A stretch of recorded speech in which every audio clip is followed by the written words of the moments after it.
Right, this is the problem number 3 based on simple equation. Let me solve it for you. If 9 by 5 of a number is 45, what is 1 by 5 of the same number? So we don't know the number, so let the number be x.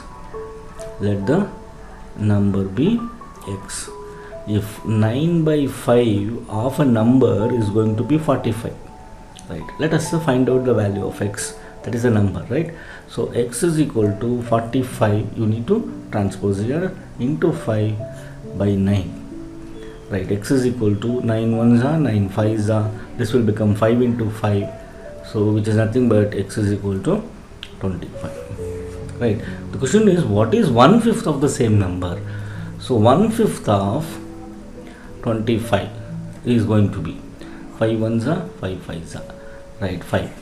Option A is the right answer.